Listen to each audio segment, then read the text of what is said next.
Kita tuh nggak mau bangun toko, kita pengennya bangun community space yang memang bisa berdampak lah. Kalau di Indonesia tuh menurut gua outdoor tuh eksklusif. Ya we have to focus on what values we can deliver to the customer gitu. Bukan.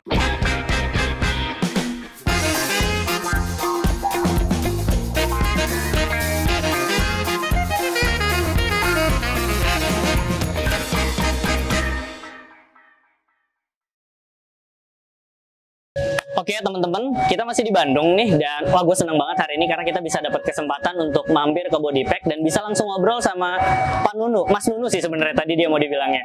Jadi sama Mas Nunu, dia adalah brand director sekaligus visionary officer gitu ya, pimpinannya lah dari si Bodypack ini. Yuk, kalau gitu kita masuk langsung ke dalam. Oke, ada Mas Nunu. Halo Mas Nunu. Eki. Halo Bro Eki. Tahap siap. Baik, alhamdulillah. Ini Mas Nunu, brand director visionary gimana tuh? Lebih ke arah apa? Pimpinan lah ya. Sama aja lah, sama kita aja semua kerja tim. Kita semua kerja tim. Oke, siap. Pak, ini sebagai opening pembuka, ini tokonya, waduh, gue bilang gila banget sih. Maksudnya, thank you. Kenapa bisa sampai kepikiran kayak gini dan konsepnya sebenarnya apa sih, Mas? Jadi ini tuh kan kita konsep waktu bangun toko ini tuh kita pengen nyiptain sebuah suasana ya, dimana orang sibuk banget di tengah-tengah hiruk pikuknya lalu lintas, kesibukan kerjaan. Pas masuk ke sini tuh ada unsur yang berbeda gitu. Kayak kita ngomongin work life balance, ini ngomongin something yang tadinya berisik jadi ada yang zennya gitu. Nah makanya yang kita pakai itu kan kita pakai membran ya, membran ceiling itu kan. Ini kalau kalian tahu tuh ini masangnya juga setengah mati nih bro. Parah sih, ini beda banget. Karena kita eksperimentasinya tuh ini kan lampu soft spot ya. Jadi ada unsur pada saat ngeliat produk tuh lebih enak, nggak terlalu silau gitu. Terus dari kayak tampilan-tampilan dinding itu, ini semua handmade nih, si garukannya. Jadi emang manual gitu. Betul. Ini saya terinspirasi dari Jepang. Kalau di Jepang tuh kan ada namanya tuh pasir tuh ya, yang digarukin tuh, ya kan. Nah itu kan somehow psychologically itu orang datang ke temple kayak gitu tuh ada feeling of serenity-nya. Nah, jadi kita penciptain that kind of ambience dalam konteks toko. Nah makanya si garukan itu tuh dibikin handmade, satu orang itu sampai bawah. Ada kesempurnaan dalam ketidaksempurnaan. Sampai sedetail itu. Gak lurus banget gitu. Tapi kita memang pengennya gak lurus. Jadi kita pengen ada unsur hand feel-nya dapat. Malah kalau lurus jadi bukan ke situ arahnya. Iya, itu kayak beli jadi tempel kan.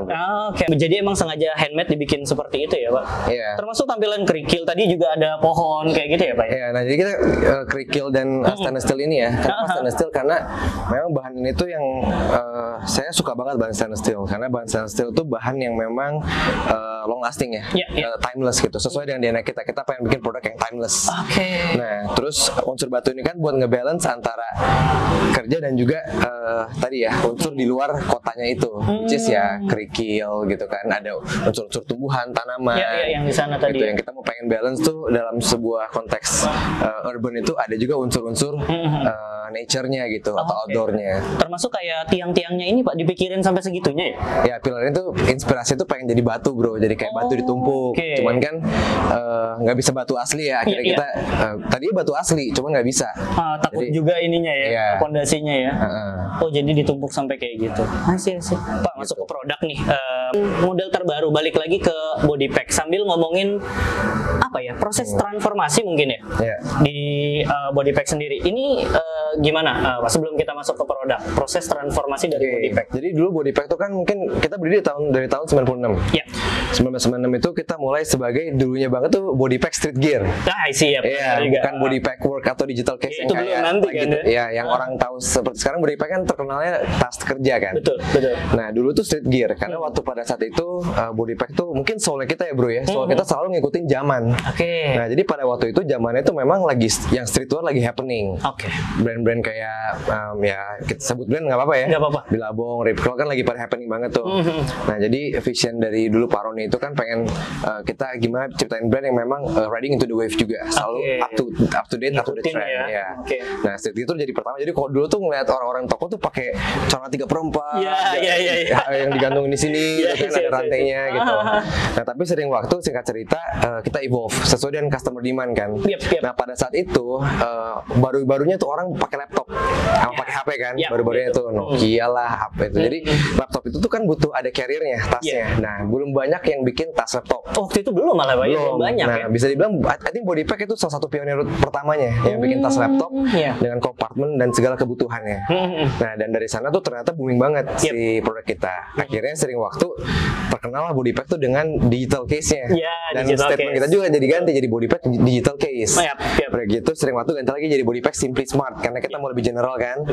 Nah, udah gitu sempat juga kita masuk ke fase di mana kita ada yang worknya nih karena itu kan pekerja banget. Kita pengen masuk ke lifestyle-nya. Dibikin jadi dua tuh, ada Bodypack, ada Prodiger. Perjalanannya luar biasa. Tapi kan waktu dua brand itu kan kayak kita megang dua brand ya. Nah, akhirnya sering waktu pada saat saya take over ini saya gabungin lagi. Jadi Bodypack udah Bodypack aja. Karena orang yang kerja juga pasti ada lifestyle kok. Ya kan, orang kerja karena kerjaan kebutuhan hidup ya, bro. Kita butuh cari duit, tapi kita juga butuh balance ya dong, ya kan. Cari duit buat apa nih? Cari duit kita. Ada yang orang hobinya outdoor-outdooran, ada yang orang hobinya mungkin motoran, sepedaan, ada yang suka wisata traveling, ada yang suka lihat alam, ada yang suka seni, gitu kan. Nah, jadi konsep toko ini juga kita mau bangun buat jadi lifestyle place-nya, community space-nya orang-orang kota tersebut.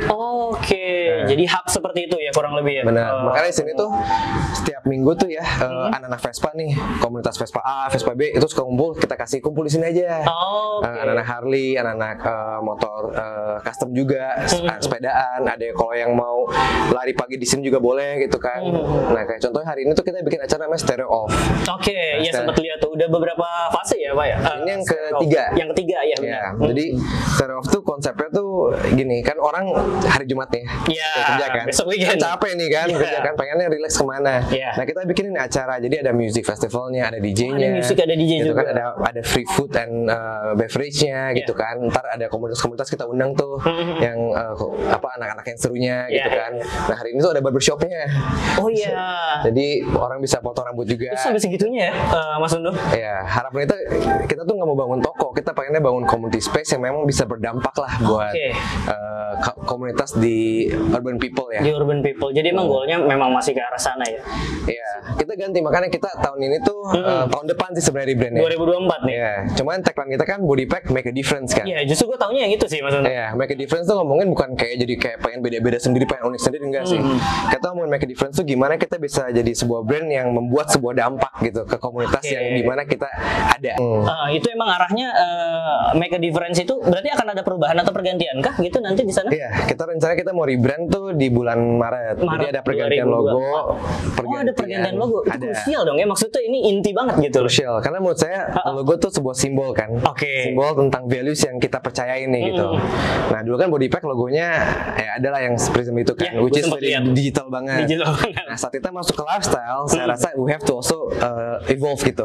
Dari logo supaya penempatan di produk juga enak. Kita mulai masuk apparel kan. Ini yang apparel gimana nih? Balik lagi mumpung lagi di notice gitu. Sebenarnya dari konsepnya sendiri gimana Bodypack? Akhirnya kan ke apparel nih, dan kayaknya gue lihat udah lumayan matang juga nih konsepnya, atau gimana? Ya puji Tuhan ya kalau udah matang. Kita masih terus evolving ya, terus berinovasi, belajar. Cuman ini salah satu kelebihan kita itu kan adalah Bodypack tuh kita tahu waktu kita bikin tas ya. Tas itu kan strukturnya kompleks, Mas. Jadi kita harus tahu banget tuh kayak kebutuhan orang. Misalnya contoh laptop nih 15 inch itu berapa kali berapa. Terus kan teknologi kan berubah terus tuh. Kayak mungkin ada yang slim, ada yang apa, HP dulu kayak kecil sekarang gede gitu kan, ada yang foldable. Nah, semua kompartemen itu kan harus exact. Nah, udah gitu kan fungsinya kalau tas itu kan harus durable, jahitannya, polanya gitu kan semuanya. Nah, jadi expertise itu yang kita coba bawa dalam pembentukan si apparel juga. Jadi dari polanya, cuttingnya, sistemnya, fittingnya, itu dipikirin bahannya itu yang kita jadiin kelebihan kita. Kita belum terlalu banyak main grafis ya, tapi kelebihan kita kayak contoh nih, saya ambil bahan ini nih yang saya pakai. Ini yang Mas Undo pakai ya? Ini bahannya tuh nylon. Ini ada waterproofness-nya. Jadi dia anti air, windproof juga. Dan ini nylon itu bisa dibilang ini nylon yang kita produksi khusus gitu. Ini emang khusus di dibikin. Iya. Oke, siap. Terus kayak buat kayak fittingnya juga, karena Indonesia kan Asian fit ya. Iya. Nah kita pakai fitting tuh dia a bit wide shoulder, tapi dia badannya tuh nggak terlalu panjang gitu. Iya. Nah dan juga Dia bodinya gombrong ya gitu. iya, bodinya juga a bit ada loose dikit supaya mengakomodir lah kebutuhan perut-perut para bapak-bapak kan. Iya, siap, Kalau udah siap, gendutan siap. nggak usah ganti baju bos Betul. gitu. Jadi Nah. tetap nyaman juga dipakainya. Iya, dan juga kalau kilting ini kan sebenarnya kan model keren banget. Cuman kalau di luar negeri kan memang kebutuhannya untuk winter. Iya, biasanya Jadi buat diselain pakai isian daun gitu ini, kan. Ya, ini kita bikin daunnya juga, tapi kita pakai background ya, background itu tapi yang tipis. Oke. Jadi supaya si looks-nya dapat, tapi di tropis negara kita juga masih dapat gitu. Nggak terlalu bulky gitu ya. Dan kan ini ke gunung juga ya, misalnya pakai buat ke area dingin masih cukup nyaman lah. Masih cukup nyaman. Kalau masih kepanasan ya pakai double aja.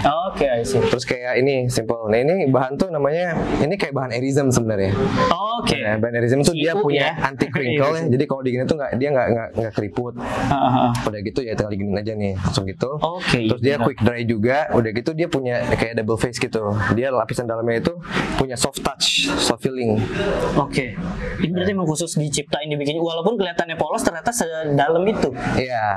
Oke. Nah, ini informasi ini kan orang banyak yang nggak tahu ya. Cuman Iya. pada saat lu pakai ya, feel ke tangan kan beda. Iya. Udah itu ini Enak aja gitu gramasinya sama brand cukup brand ini ya, brand global ya. brand Iya, global. brand itu. Ini gramasi kita lebih tebal. Oke, dia agak sedikit lebih tipis gitu. Ya, karena kebetulan si developernya juga dari Jepang, tapi produksinya di iya. Indonesia. Oh, jadi bisa masuk ke situ. Iya, jadi harganya juga bisa masuk bro. Itu. Itu kelebihannya. Itu di hampir semua berarti, mungkin kita sambil jalan ya, Iya. Mas Anu sambil keliling. Berarti hampir development produk, tapi proses R&D-nya sendiri itu kayak gimana berarti? Maksudnya untuk R&D setiap produk gitu, fasenya, flow-nya. Nah, Gitu. R&D kita itu kita kan ada yang namanya tuh R&D lead bank ya, penelitian dan pengembangan, Oke. which is R&D lah. Nah, jadi semua produk yang kita bikin itu pasti kita taruh dulu di lead bank. Kita tes dulu nih dari segi polanya, pembuatannya dan sebagainya. Nah, tapi sebelum itu kita bikin market research dulu. Oke. Jadi dari FGD, dari data customer, dari survei gitu kan, kita compile dulu nih apa sih tren ke depannya gitu kan. Tahun depan akan seperti apa, misalnya kayak mancing core lagi happening. Ya, Terus tahun kemarin waktu pandemi kan kita kan jualan tas nggak laku.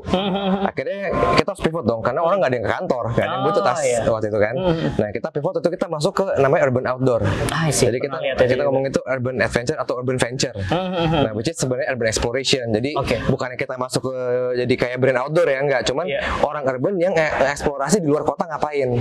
Nah jadi kita bikinlah tas-tas yang kayak buat ke gunung gitu kan. Juga tas-tas dulu kita namanya sering itu well pack. Well pack tuh jadi tas buat kayak sanitizernya ada, buat masker dan sebagainya gitu. Nah jadi kita sebelum proses R&D itu kita pasti riset dulu kebutuhan customer dan market seperti apa. Oke, menarik. Dari sana kita proses pengembangan barangnya, kita uji coba, kita tes lagi ke market, udah gitu ya baru kita launch. Soalnya panjang sih prosesnya. Iya, ada setahun setengah. Oke, bukan langsung brak-brak jadi Enggak. gitu ya. Jadi ada namanya itu go to market 0, GTM ya singkatan dari GTM 0, 1, 2, 3, 4 sampai sales launch. Oke, jadi emang itu yang tahapan yang emang diterapkan Bodypack buat memastikan produk tuh bener-bener bukan perfect ya, tapi udah paling best lah sebenarnya sampai ke tangan. Ya, perfect di mata, bukan di mata kita ya, tapi memuaskan customer lah. Memuaskan customer. Dalam segi quality, harga juga gitu kan. Dan ya kita pengennya tuh customer ya happy aja beli barang kita gitu. Karena emang goalnya ke situ. Mas Unu balik lagi, tadi kita sempat ngomongin community development, kolaborasi gitu. Kalau dari community development sendiri, Mas Unu mandangnya seperti apa sih? Seberapa pentingnya? Karena gue lihat kayaknya Bodypack ini akhirnya bukan turun ke grassroots ya, akhirnya mulai merangkul gitu loh, Mas Unu. Dari Mas Unu sendiri gimana? Oh itu penting banget. Menurut saya bisa testify lah. Brand kita grup ya. Kita ada brand Eiger, ada brand Export juga, ada Bodypack juga. Nah dari perjalanan kita itu selama kita berkembang itu kita bisa besar tuh bukan karena kita hebat. Kalau bapak founder kita ya selalu ngomong ada 3T, 4T lah zaman sekarang ya. Boleh. Pertama tuh kita harus bergantung sama Tuhan. Kedua sama tim. Ketiga teman. Keempat ya teknologi zaman sekarang kan. Nah cuman yang ngomongin teman itu tuh komunitas. Jadi kita bisa besar tuh bukan karena kita yang hebat ya. Kalau zaman dulu kan nggak ada tuh namanya KOL, nano, micro, influencer, belum ada bro. Zaman dulu kan namanya tuh komunitas. Jadi orang yang jadi advocate kita yang nyebarin tentang word of mouth, tentang kebagusan atau misalnya brand kita seperti apa adalah komunitas-komunitas tersebut gitu. Betul. Dan saya di kita tuh percaya apa yang kita beri itu apa yang kita dapat juga. Jadi kita selalu support komunitas yang memang align ya dengan values-nya kita gitu. Betul. Dan kita ya support acara mereka, produk kalau bisa, atau misal mungkin acara eventnya juga gitu kan. Nah kita dari support itu tuh kan ada engagement, ada relasi yang terjadi kan. Betul. Nah mereka jadi kenal kita secara personal. Jadi bukan sekedar datang ke toko lihat produknya doang, tapi jadi kenalan gitu loh, jadi tahu gitu kan. Kita bisa cerita nih kayak sekarang produknya seperti apa, filosofi seperti apa. Dan justru menurut saya tuh relasi itu yang membangun brand itu menjadi sebuah brand yang bukan sekedar nama doang ya, tapi juga menjadi sebuah karakter gitu yang bisa punya hubungan emosional gitu dengan manusia. Itu sebenarnya goalnya yang dibangun dari community development. Mungkin kita boleh sambil duduk lanjutin ya. Boleh. Mas Unu boleh sebelah sini mungkin. Mas Unu, thank you. Kita duduk nih ya sekarang nih. Kita lanjutkan lagi obrolannya. Mas, kita kan datang ke sini sebenarnya ada satu tema lah yang dibawa, satu tema redefine outdoor. Kita tuh pengen mendefinisikan ulang outdoor ketemu teman-teman brand di Bandung saat ini khususnya. Nah, outdoor sendiri dari kacamata seorang Nunu seperti apa? Nah, tadi ngomong redefining outdoor ya. Nah, menurut gue outdoor itu memang ada sebuah dinamika yang changing nih the past 3, 4, 5 years ya, sejak pandemi khususnya. Jadi di mana dulu tuh outdoor tuh yang tadi gue bilang tuh, kalau di Indonesia tuh menurut gue outdoor tuh eksklusif buat orang-orang yang mungkin segmentasinya di mid low ya. Nah, kenapa saya bilang eksklusif? Karena menurut gue tuh kalau dulu ya, kan kalau mau orang naik ke gunung itu kan harus tinggal di rumah warga ya kan, terus harus trip dulu kemana, udah gitu kan di sana nggak ada AC, nggak ada wifi, nggak ada sinyal juga nggak ada gitu kan. Jadi benar-benar kita dengan alam, which is sebenarnya itu yang harusnya dicari orang. Nah tapi kan nggak semua orang kota ya, ngomongin orang kota yang udah nyaman dengan hidup di perkotaan mau nih kayak melakukan hal tersebut ya gitu kan, bokernya di mana gitu, saya nggak ada gitu kan, caranya gimana. Nah itu yang menurut gue tuh tadi gue bilang eksklusif itu buat segmen tertentu, buat orang kota tuh enggak ya kan. Nah sering berjalannya waktu tuh pandemik ya, orang-orang kota kan nggak ngapa-ngapain di kota, nggak bisa ke mall dan sebagainya kan. Jadi ada keinginan mereka untuk explore something else ya kan. Nah jadi yang itu kemarin tuh kita ada bikin campaign namanya Urban Exploration. Urban Exploration. Urban Exploration atau Urban Adventure yang kita singkat jadi Urban Venture. Dimana Urban Venture tuh ngomongin dulu kan waktu pandemi kita benar-benar nggak ada kebutuhan buat beli tas kan, ke kantor kagak, bawa laptop kagak, WFH semua kan. Jadi kita bingung tuh gimana caranya kita bisa tetap survive gitu ya, karena sebenarnya kan kita butuh cash flow. Nah at the same time orang nggak ada kebutuhan. Nah di sana kita pivot dikit, kita bikin namanya Wallpack Series ya. Jadi Wallpack Series tuh orang mungkin nggak butuh tas laptop, tapi dia kan butuh kompartemen buat sanitizer ya kan, buat masker dan sebagainya. Terus kedua kita ekspor what do they do nih, apa yang dilakukan mereka pada saat pandemi tersebut ya, which is orang-orang kota pada nge-ekspor sepedaan, booming gitu kan. Booming naik banget sih sepedaan. Udah gitu banyak yang jadi ini juga, banyak yang mulai ekspor ke nature kan. Nah dan menurut gua adventure itself tuh adalah sebuah mindset. Adventure itself adalah sebuah mindset. Indoor dan outdoor. Jadi everybody can have their own adventure menurut gua. Jadi kayak contoh kalau buat orang-orang alam gitu yang memang pendaki ekstremis banget ya, adventure mereka mungkin di alam beneran tuh. Ada yang naik gunung gitu kan, ada yang mecahin rekor dan sebagainya. Nah tapi orang kota juga they have their own adventure gitu. Mungkin adventure gue melukis, mungkin adventure gue motoran gitu kan. Nah jadi adventure menurut gue tuh nggak bisa dibatasi oleh suatu hal gitu. It can be anything, anywhere, everywhere gitu kan, indoor dan juga outdoor. Nah jadi mungkin kalau ngomongin tadi redefine outdoor world ya. Nah jadi dari perkembangan pandemi tersebut, behavior orang juga berubah dan juga ada demand kan buat orang mencoba outdoor tapi dengan level kenyamanan tertentu nih. Nah kenyamanan ngomongin juga kalau ngomongin ke brand ya, kebutuhan mereka bergaya juga. Nah kan orang nggak semuanya mau ke outdoor tuh, kalau outdoor yang bener-bener ya kan nggak perlu gaya-gaya lah di alam kan. Yang penting semua teknologi terpenuhi gitu kan, waterproofness-nya, windproofnya dan sebagainya. Nah kalau buat orang kota kan gue pengen gaya nih gitu kan. Kenapa? Ada kebutuhan sosial bro. Gue butuh posting di Instagram gitu kan dan sebagainya. Itu satu. Terus kedua juga kan mereka juga pengen ya nyaman ya, jadi kayak makanya rising nih kayak tempat-tempat glamping, Ya, cabin gitu itu kan yang mulai ada banyak WC-nya, tuh ya. ada. Jadi lu bisa ke outdoor, ke alam, ke hutan, tapi ada tempat tinggal yang nyaman, ada AC-nya, ada wifi-nya, lah ada hot pokoknya, water-nya gitu kan, air panasnya.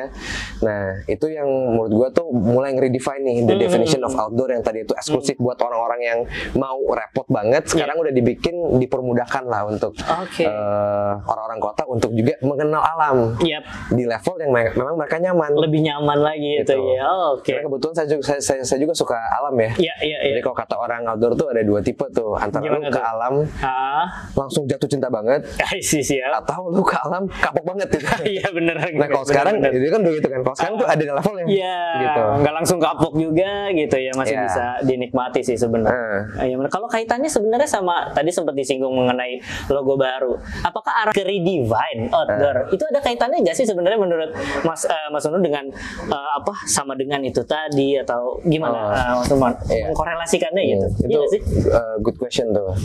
Jadi memang kita sih cukup organik ya. Jadi yang tadi saya sampaikan bahwa body pack itu kan dulunya memang kebentuk dari market yang buat orang kerja ya, buat Ya, gitu bahasa yang kita. kayak tadi prosesnya. Ya, nah karena memang kepake banget buat orang-orang di Betul. perkotaan untuk kerja. Nah tapi sekarang kita mau mulai sentuh orang-orang kerja kan nggak kerja doang, dia punya lifestyle yang menarik banget nih yang bisa kita tap in.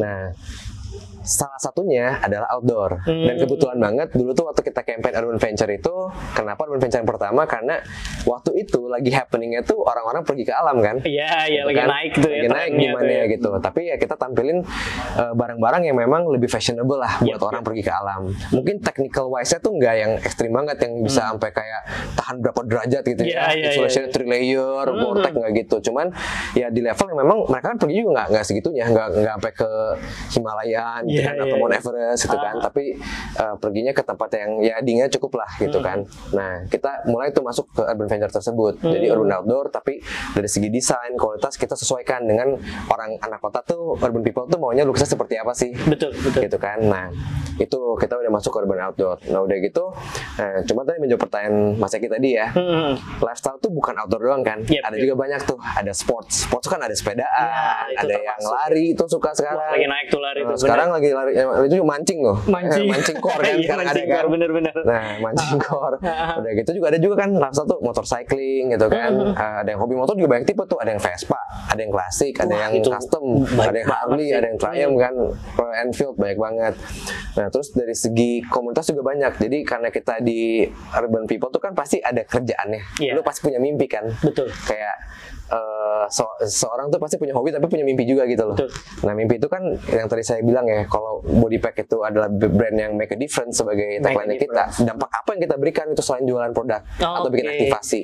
Nah harapannya toko ini tuh kayak kita berharap tuh kayak acara ini kita kan kadang ntar bisa undang KOL atau speaker gitu ya. Kita bikin talk show gitu kan, Oke. misalnya how bisa banyak hal, bisa tentang pekerjaan, misalnya how to be a content creator, how to create a great video gitu kan, how to be successful entrepreneurs gitu kan. Iya. Nah bisa juga tentang hobinya mereka, gitu kan, oke. how misal fotografi atau tentang ngomongin tentang culture Vespa, culture motor, Betul. atau bisa ngomongin tentang olahraga, outdoor juga bisa, tempat-tempat mana eksotik gitu kan. Nah jadi kita mau masuk tadi ngomongin komunitas ya, buat betul. berdampak juga nih buat orang-orang di perkotaan, bukan dari sekedar produk doang. Oke, tapi make a juga difference itu ya. helping them to achieve their dreams lah, bisa I see. dibilang gitu. Being a part of it lah, dalam journey mereka kita part of it gitu. Oh, oke. Nah, kalau misalkan menyambung hal tersebut, berarti sebenarnya gambaran sebagai closing question mungkin ya. 2-3 tahun ke depan dari kacamata seorang Mas Nunu ngelihat tren fashion saat ini, retail ataupun memang body pack sendiri ke depannya, seperti apa? Trend retail, nah, itu good question juga nih. Ini bagus banget ya. Outdoor goods up pertanyaannya Menarik, bukan thank outdoor you. tapi bisnis ya. Bisnis, karena emang kita kan mau coba outlook ngaitin ke teman-teman brand yang lain. Keren. Gitu. Nah, retail tuh menurut gue retail is detail ya. Jadi Detail. pas ngomong kita retail tuh kan sebenarnya tuh retail tuh bukan goalsnya. Retail tuh kan mediumnya ya. Cara kita berkomunikasi dengan our audience ya. Oke. Dengan harapan ada sebuah transaksi yang terjadi kan. Nah, Jadi bahasa gue selalu ngomong gini. Gimana tuh? Relasi adalah transaksi gitu. Waduh, menarik. Gitu. Jadi Iya. kalau orang pepatah Chinese kan ada ngomong tuh pepatah Cina tuh ngomong bisnis tuh katanya transaksi. Bisnis tuh adalah relasi. Bisnis adalah relasi. Ya, kan gue bingung bisnis relasi gimana? Iyalah kalau kata orang Indonesia kan lu ada koneksi dalam ordal tuh kan. Iya, orang dalam ya banyak bisa, banget. ya kan? Iya. Ya itu ada benernya bro. Bener, Tapi iya, apa sih namanya relasi? Menurut gue relasi itu adalah transaksi. Nah, transaksi itu kan retail yang ngomongnya ya. Iya. Nah, jadi transaksi itu sebenarnya kita ngebangun relasi. Karena sebuah relasi itu menurut gue ya terbangun tuh karena ada sebuah exchange. Nah, exchange itu bukan ngomongin duit doang ya, bukan transaksi finansial doang. Tapi ada juga transaksi emosional kan. Ada juga transaksi psikologikal, ada juga transaksi sosial gitu kan. Ada juga transaksi fungsional gitu kan. Nah, jadi contoh ya, misalnya kayak sekarang kita ngobrol nih. Kan ada transaksi sosial yang kita lakuin kan. Ya kan? Gitu. Kan gue nggak dibayar kan. Gak ada transaksi finansial ya. Nah, tapi kan gue happy nih kan bisa sharing sama lu gitu kan. Lu juga harapannya ini juga nih happy juga nih bisa sharing barengan kan, ngobrol-ngobrol. Nah, ada juga transaksi emosional gitu kan. Kalau misalnya lu ketemu teman-teman gitu kan, lu kan mau ketemu kan karena ada sebuah transaksi yang terjadi gitu. Iya, benar. Nah, di retail juga menurut gue sama. Fokus kita tuh bukan harusnya diskon berapa, toko mau berapa, gue berapa, tapi bagaimana kita bisa menciptakan sebuah customer experience ya, di mana sebuah relationship itu bisa terjadi gitu loh. Nah, yang ujung-ujungnya gue percaya ya, yang gue bilang tadi, kita percaya dengan apa yang kita kasih itu akan apa yang kita dapetin juga gitu. Nah, jadi kalau misalnya kita mikirnya value apa yang kita bisa berikan terhadap customer, nah ujung-ujungnya tuh transaction exchange itu juga pasti terjadi gitu. Exchange of baik itu finansial atau fungsional atau apa itu pasti terjadi deh. Gue percaya itu. Nah, jadi pada satu ngomong retail, menurut gue ya we have to focus on what values we can deliver to the customer gitu. Bukan ini customer bisa kontribusi berapa omsetnya gitu kan. Nah, dan landscape of retail sendiri menurut gue juga benar-benar dinamis banget sekarang. Juga fashion ya. Nah, khususnya apparel ya. Kenapa apparel? Karena Gen Z sekarang kan the knowledge of fashion tuh benar-benar fast banget ya. Kita dulu tuh namanya tuh kan ada fast fashion tuh, kayak brand-brand Zara, Chanel dan sebagainya. Nah, sekarang ada lagi kan ultra fast fashion, lebih fashion yang dalam berapa hitungan jam tuh udah keluar gitu kan, harga juga murah banget gitu. Nah, karena information is so fast ya, cepat banget, jadi yang bisa produksi cepat ya bisa kejar market dengan cepat gitu. Nah, jadi namanya fashion itu pasti berubah cepat banget. Kedua, dari segi sosial media, Gen Z kan sekarang beda sama gen milenial atau gen baby boomer dulu kan. Nah, mereka tuh lebih prefer bukan brand lagi, tapi lebih ke value contribution dari produknya tersebut itu. Apakah itu sustainable gitu kan. Terus cultural relevance ya, dipakai sama siapa gitu kan. Se-efektif apa di sosial media. Itu tuh banyak faktor yang bikin perputaran lifestyle itu lebih cepat lagi menurut gue. Nah, jadi apa yang kita lakuin gitu kan. Nah, kalau di Bodypack sendiri sih kita DNA itu ada 3 ya. Produk kita tuh harus timeless, fashionably timeless. Jadi dalam arti ada unsur fashion ya, tapi harus timeless. Jadi basic tapi nggak gitu basic banget. Fashion tapi nggak gitu high fashion banget. Dan harus timeless. Dalam arti kalau gue beli barang Bodypack tuh harapan gue ya bisa kepake sampai 3, 5, 10 tahun gitu, sampai kasih ke anak gue gitu. Nah, udah gitu kedua harus practical. Karena kita awal itu dari functional carry goods ya, bags. Kan kita harus function banget. Ini harus buat 15 inci, buat iPad, buat apa harus gitu ya. Nah, jadi barang kita pikir juga ini tuh harus buat nih, kayak sekarang iPad bisa masuk sini, kompartemen ini tuh harus bisa masuk laptop, laptop lagi, HP gitu kan, atau misalnya kebutuhan zaman sekarang power bank, rokok dan sebagainya gitu kan. Nah, tapi nggak over design juga gitu. Nah, itu harus praktikal. Ketiga tuh harus versatile. Nah, versatile tuh dalam arti kan zaman sekarang karena tadi perputaran fashion tuh cepet banget, jadi mix and match-nya tuh gampang, enak gitu. Makanya warna-warna yang kita pilih tuh lebih ke basic, neutral, earth color gitu ya, yang lebih bisa versatile, nyambung kemana-mana gitu kan. Dan nggak terlalu kita ada proporsi produk yang statement berapa persen, yang collaboration berapa persen, yang basicnya berapa persen gitu. Nah, tapi menurut gue ya di retail tuh kita harus mikirin ke arah sana juga gitu. Siap, menarik. Jadi statement dari Mas Nunu, Immanuel Wirajaya, sekaligus menutup outdoor talks kita. Emang nggak terlalu outdoor juga, karena memang akhirnya meluaskan. Gue juga pengen cukup ngorek Bodypack, dan wah ini menurut gue insight-nya banyak banget yang didapat, dan semoga teman-teman juga bisa dapetin insight yang sama. Mas Nunu, Immanuel Wirajaya, terima kasih banyak. Thank you, sudah datang. thank you brother. Thank you. Privilege buat kita.